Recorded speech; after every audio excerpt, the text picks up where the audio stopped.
Olá, sejam bem-vindos ao canal Alma Luz. Estamos aqui mais uma vez para fazer o Evangelho no Lar. Hoje com o capítulo 2 de Mateus. Nós convidamos todos aqueles que se sentirem tocados e perceberem a necessidade de unirmos as forças de pensamentos e de sentimentos para ajudar o nosso planeta Terra na sua melhora vibratória também, que possam estar conosco, independente do horário em que vocês possam estar. Nós colocamos os vídeos todos os dias às 15 horas. Idealmente seria mesmo legal se todos pudessem ter um horário fixo para participarem, mas não é absolutamente necessário. As forças, elas não têm tempo e espaço, né? Essas energias de boas vibrações que a gente emana. Então a gente convida todos vocês que se sentem aí no desejo e na vontade de fazer alguma coisa pelo nosso planeta Terra, que se unam a nós ou qualquer outro canal que faça algum tipo de vibração pelo planeta, porque é muito importante. A gente não tem ideia do quanto isso pode ajudar, né?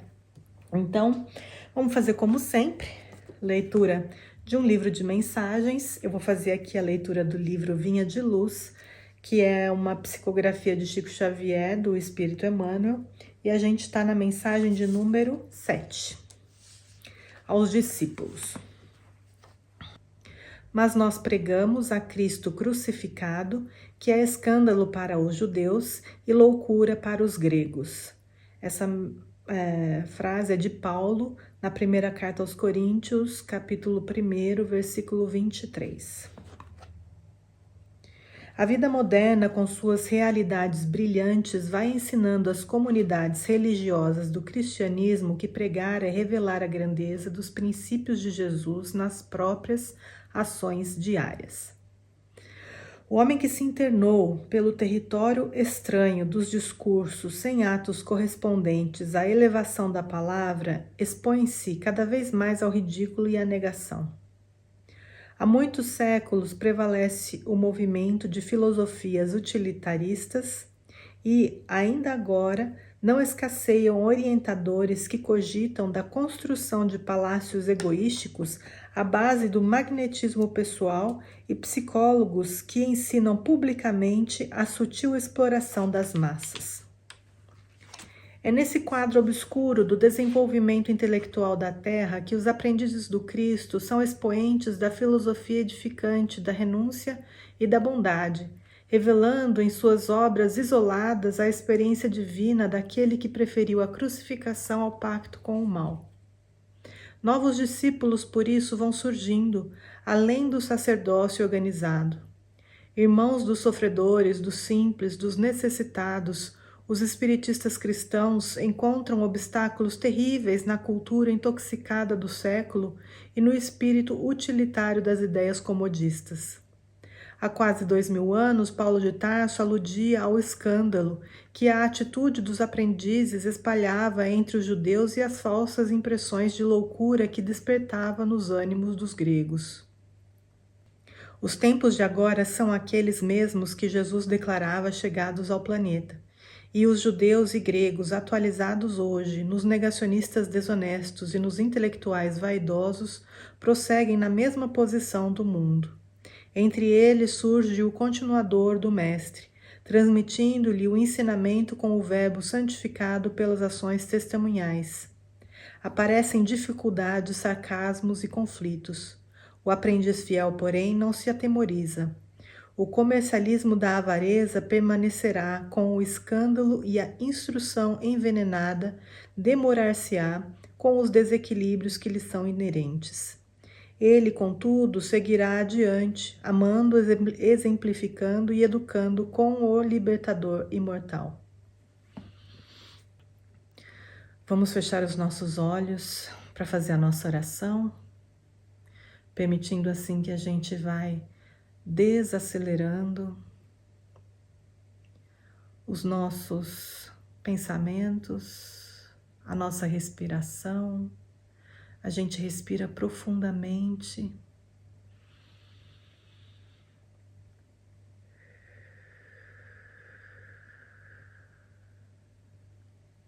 e se permite assim a se conectar melhor com o aqui e agora. E juntos, unindo os nossos sentimentos e pensamentos, nós elevamos uma oração ao nosso Mestre amado Jesus.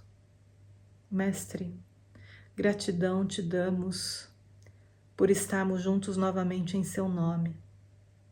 Gratidão pelos amigos na espiritualidade que nos amparam e nos guiam os passos nesse momento.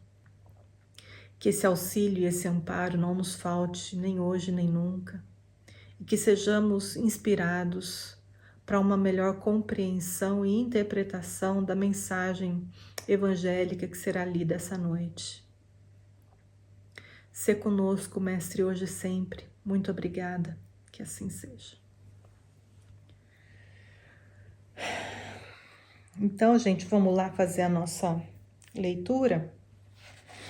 A gente está começando, então, o capítulo 2, capítulo 2 do livro de Mateus, do Evangelho de Mateus, versículo 1, que diz assim: E tendo nascido Jesus em Belém de Judeia, no tempo do rei Herodes, eis que uns magos vieram do Oriente a Jerusalém. Vou ler de novo. E tendo nascido Jesus em Belém de Judeia, no tempo do rei Herodes, eis que uns magos vieram do Oriente a Jerusalém. Esse versículo,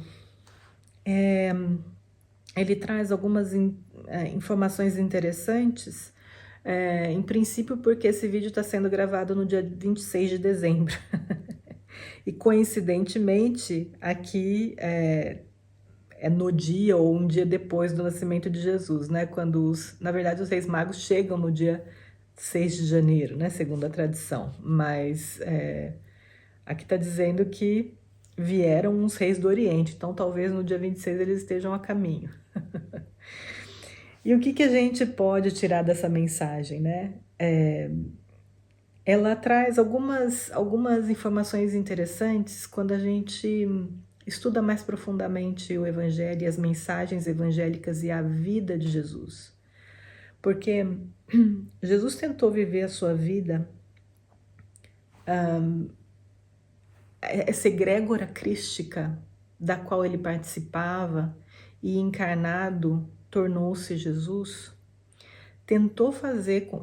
fez com que essa encarnação fosse pautada e fosse incluída dentro dos termos que já haviam sido colocados pelas profecias que vieram antes dele. Então, se a gente for ler os profetas Daniel, Isaías, a gente dá o nome, ou os próprios salmos, a gente encontra milhares de informações que vão fazer a gente entender um pouco melhor, até nesse sentido, porque, veja, o povo judeu era um povo extremamente, continua sendo, creio eu, e eu não quero aqui, né, trazer nenhum tipo de informação ou colocação que vá trazer algum mal entendido a eles, tá? Então, me perdoem, essa é só a minha interpretação. Mas o povo judeu é um povo muito sério nos seus estudos evangélicos e estuda de uma forma muito profunda, né, os livros, né, do Antigo Testamento, e tem como regra de vida mesmo, né? E naquela época ainda mais, porque imagina, hoje a gente ainda pelo menos tem algumas distrações na vida, né? A gente tem o trabalho que acho que puxa muito mais da gente também e convive com muita gente de outras culturas e nacionalidades e religiões e tal, e talvez faça com que a gente encare as coisas de uma forma diferente, talvez um pouco mais flexível, sei lá. Naquela época não era tanto assim, viviam lá entre os seus, e o fato de Jesus vir seguindo praticamente à risca tudo aquilo que foi dito a respeito da sua vinda como Messias prometido, transforma essa vinda, ou faz com que, deveria ter feito com que naquela época os seus contemporâneos não duvidassem de que ele era efetivamente o Messias prometido. E a gente sabe como que essa história termina, né? Pelo menos enquanto ele estava encarnado. Mas traz pra gente hoje, quando a gente lê, ainda mais beleza, porque a gente acredita atualmente, independente desses pontos. Para a gente tanto faz se a vinda dele estava escrita no Salmo, no Profeta, no seja lá quem for. A gente hoje, atualmente, se interessa mais pela mensagem. Creio eu, deveria ser assim. Mas quando a gente vai descobrindo esses detalhes, né, para gente hoje que crê independente disso tudo, vai descobrindo esses detalhes, torna essa vinda e tudo como aconteceu, como se deu, tão especial, porque a gente sabe que não foi por acaso que veio uma pessoa que falou vou salvar todo mundo, que não foi tudo muito, extremamente bem planejado, como tudo na vida. Isso é um exemplo para a gente entender e perceber que nada acontece por acaso, nada, não cai uma folha de uma árvore que não esteja planejado. E é assim mesmo, porque foi tudo extremamente planejado. No Salmo estava dizendo que os reis iam vir saudar, né? Os reis do Oriente viriam saudar o novo rei que havia nascido dos judeus. Então, claro que são símbolos. Jesus não foi rei nos termos, né, físicos, materiais, mas ele é rei em outros termos, é rei no nosso coração, é rei nas palavras, é rei no exemplo, né? Então, nesse sentido, traz para a mensagem evangélica mais, dá uma autoridade, né, a essa mensagem toda, mas mais do que isso, traz para a gente essa certeza de que tudo está devidamente planejado e tudo está devidamente orquestrado para que não haja surpresas, porque não existe surpresa na vida. Para a gente existe surpresa, porque a gente não conhece o plano completo. Para a gente falta muitos elementos para a gente saber exatamente como que as coisas se darão. Afinal de contas, a gente, enquanto está encarnado, não tem essa consciência mais expandida que faria com que a gente olhasse o nosso passado e entendesse os porquês da nossa vida hoje, soubesse quem são as pessoas que nos rodeiam, se foram inimigos ou se foram aliados numa outra encarnação. Não sabemos quem foram nossos pais, nossos irmãos. E isso, obviamente, é uma bênção, porque seria muito difícil a gente descobrir que a nossa mãe ou nosso pai era um inimigo mortal nosso no passado, ou descobrir que a gente matou o nosso filho, ou sabe, coisas assim. Seria muito difícil conviver com a culpa, ou com o ódio, ou com o rancor.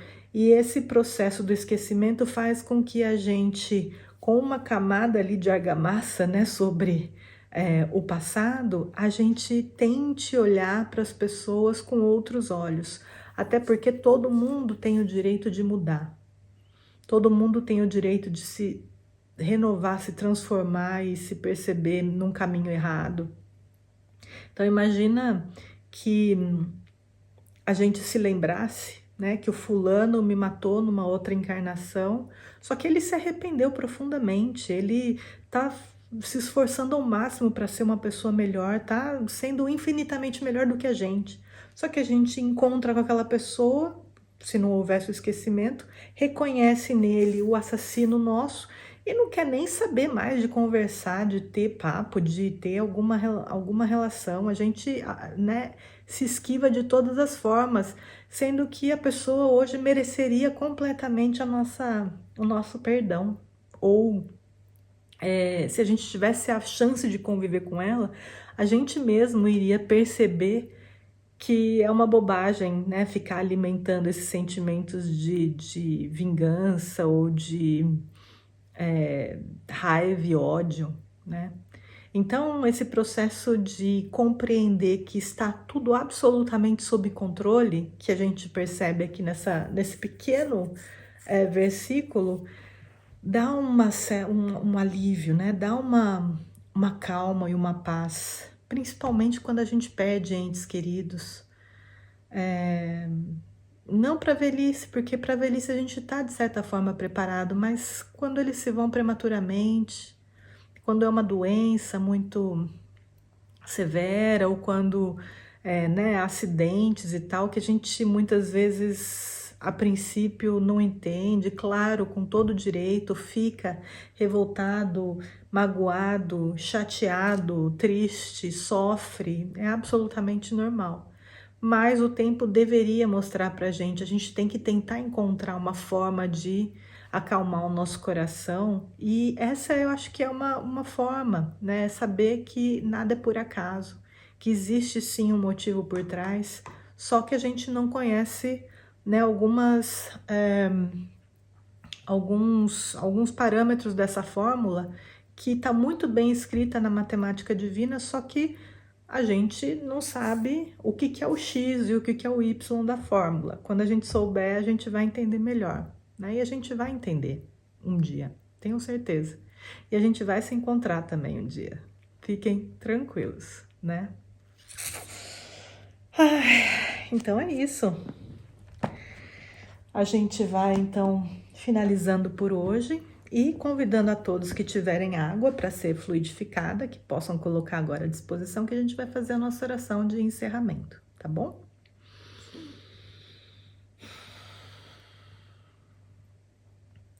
E nós agradecemos ao Mestre amado por nos ser dado muito mais do que aquilo que a gente espera, em todos os ramos, em todas as áreas da nossa vida, e agradecer pela chance que temos hoje de reconhecer melhor essas oportunidades, esses novos caminhos, essas novas formas de enxergar, que não nos falte nunca essa visão mais espiritual da vida que permite a gente navegar com o coração mais em paz, mais alentado, mais tranquilo de que está tudo sob controle.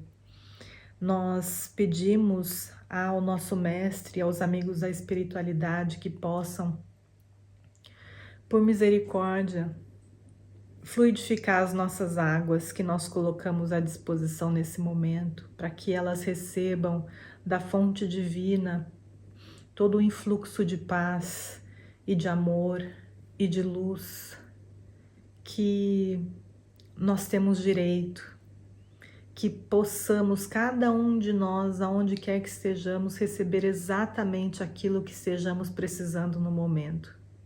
Seja equilíbrio, seja paz de espírito, seja saúde, seja clareza de ideias e pensamentos, que o Senhor cuide de nós através da fluidificação dessas águas e que a nossa vibração feita aqui nesse momento possa chegar a todos os cantos do nosso planeta, levando um alento e uma paz também aos corações dos nossos irmãos em humanidade, para todo o nosso planeta, o qual amamos profundamente. Nós somos muito gratos, Mestre, muito obrigada, amigos na espiritualidade, que assim seja.